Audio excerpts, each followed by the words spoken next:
VCB versus SF6। VCB और SF6 में क्या अंतर होता है, तो आज हम इस वीडियो में देखेंगे। वैक्यूम सर्किट ब्रेकर को वीसीबी तथा सल्फर हेक्साफ्लोराइड सर्किट ब्रेकर को SF6 सर्किट ब्रेकर बोला जाता है। 1960 के मध्य में वैक्यूम सर्किट ब्रेकर और सल्फर हेक्साफ्लोराइड सर्किट ब्रेकर 1960 से ही उपलब्ध हैं। एक सर्किट ब्रेकर जिसमें SF6 गैस प्रेशर में भरी होती है के तहत आर्क बुझाने के लिए इसका प्रयोग किया जाता है। इसे SF6 सर्किट ब्रेकर कहा जाता है।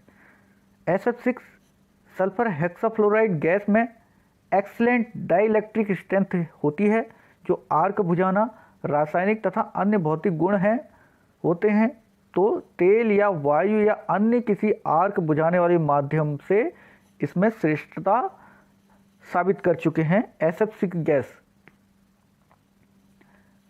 अब इस गैस की कुछ प्रॉपर्टीज हम देख लेते हैं। सल्फर हेक्साफ्लोराइड गैस यह एक रंगहीन, गंधहीन और गैर विषाक्त गैस है। इसमें कोई भी विषाक्त गुण नहीं है।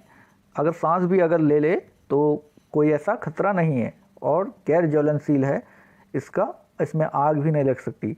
SF6 गैस बेहद ही स्थिर है, निष्क्रिय है, यानी कि किसी और गैस से रिएक्शन भी ये नहीं करती, और चीज़ से रिएक्शन नहीं करती। और इसका घनत्व तो हवा से 5 गुना है, यानी कि ये डेंस है, बहुत ज़्यादा हवा से 5 गुना भारी है, डेंस माध्यम प्रोवाइड करती है। इसमें हवा की तुलना में उच्च तापीय चालकता बेहतर होती है। इसमें जो हीट ट्रांसफ़र है वो हवा से काफ़ी अच्छा होता है और करंट कैरिंग भागों को ठंडा करने में जिससे सहायता होती है। अगर हीट ट्रांसफरिंग क्वालिटी है तो कंडक्टर से हीट ट्रांसफ़र करके ये बाहर की ओर दे सकती है, जिससे हमारा कंडक्टर करंट जो कैरी कर रहा है वो लगभग ठंडा रहता है। नंबर 4, इसकी डाइलेक्ट्रिक स्ट्रेंथ हवा की तुलना में 2.5 गुना और ऑयल की तुलना में लगभग 30 गुना कम होती है। ठीक है, यहाँ पे कोई डाइलेक्ट्रिक स्ट्रेंथ की बात है, हवा की तुलना में 2.5 गुना ज़्यादा है और ऑयल की तुलना में जो है डाइलेक्ट्रिक ऑयल की तुलना में 30% कम है। लेकिन उच्च दबाव पे जब हम इसको यूज करते हैं, क्योंकि ये तो हम नॉर्मल SF6 गैस की बात कर रहे हैं, लेकिन जब इसको प्रेशराइज कर देते हैं तो इसकी डाइलेक्ट्रिक स्ट्रेंथ है वो काफ़ी बढ़ जाती है। इसकी जो डाइलेक्ट्रिक स्ट्रेंथ प्रेशराइज करने के बाद बढ़ जाती है। SF6 गैस सर्किट ब्रेकर के लिए नमी बहुत ही हानिकारक है।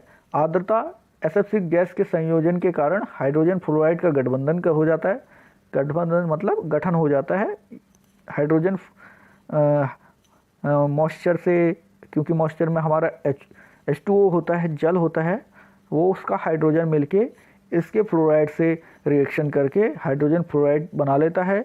जब आर्क बाधित होती है तो ये सर्किट ब्रेकर के हिस्सों पे हमला कर, जब भी आर्क जो है हमारा क्वंचिंग का टाइम आता है, आर्क जनरेट होती है, तो सर्किट ब्रेकर के हिस्सों पे अटैक कर देता है।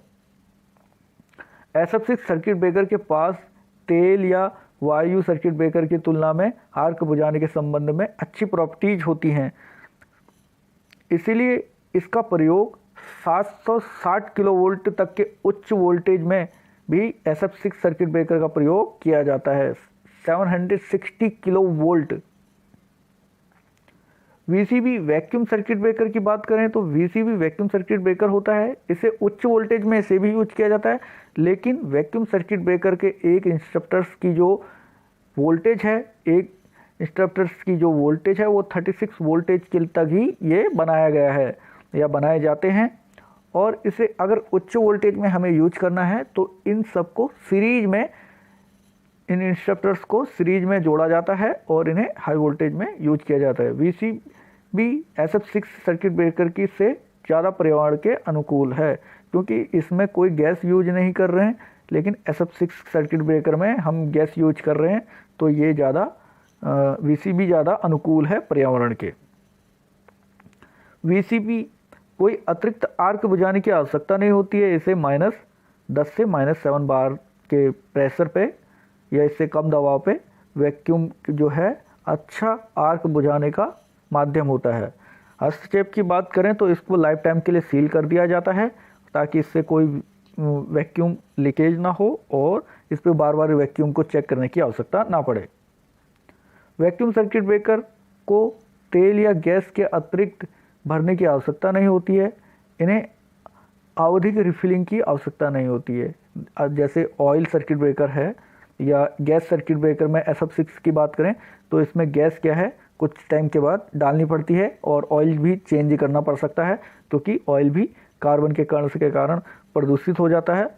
लेकिन वैक्यूम सर्किट ब्रेकर में ऐसा नहीं है, एक बार वैक्यूम करने के बाद ये लाइफ टाइम तक यूज किया जा सकता है। अब बात करें SF6 गैस में एक्सीलेंट इंसुलेटिंग होता है जिससे आर्क बुझाने और कई अन्य गुण हैं जो SF6 सर्किट ब्रेकर के सबसे बड़े फ़ायदे हैं। SF6 में जो इंसुलेटिंग है गैस की जो इंसुलेटिंग प्रॉपर्टीज़ हैं वो काफ़ी हाई हैं, तो इससे हमें SF6 गैस का यूज करने पे सर्किट ब्रेकर को हम काफ़ी उच्च वोल्टता पे भी यूज कर पाते हैं। वैक्यूम सर्किट ब्रेकर की जो इकाई है वो कॉम्पैक्ट है, आत्मनिर्भर है और इसे किसी भी आवश्यक अनुष्ठान में स्थापित किया जा सकता है। वैक्यूम सर्किट ब्रेकर कॉम्पैक्ट होता है, छोटा होता है, ये सेल्फ डिपेंडेंस होता है और इसे हम किसी भी जगह पे किसी भी जहाँ पे ज़रूरत है वहाँ पे यूज कर सकते हैं, वहाँ पे इंस्टॉल कर सकते हैं। SF6 गैस एक ज्वलनशील गैस है और रासायनिक रूप से स्थिर है।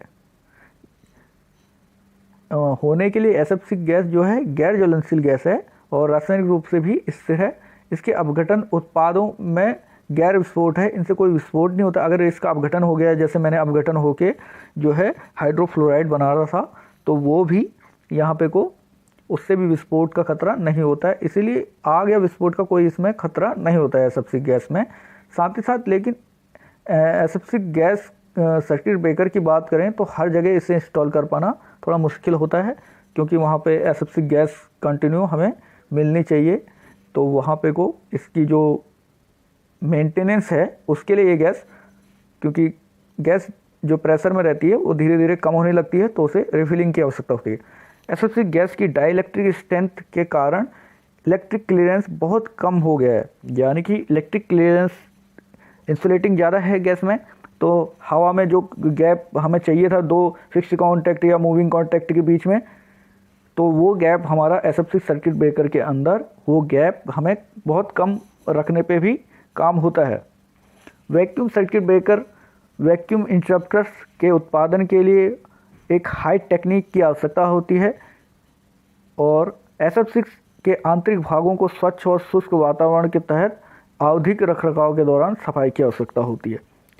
यानी कि जो है SF6 गैस जो है हमारा स्वच्छ और शुष्क वातावरण के तहत आवधिक रखरखाव की इसमें सफाई की आवश्यकता होती है। शुष्क वातावरण में SF6 गैस सर्किट ब्रेकर को इंस्टॉल किया जा सकता है, इसे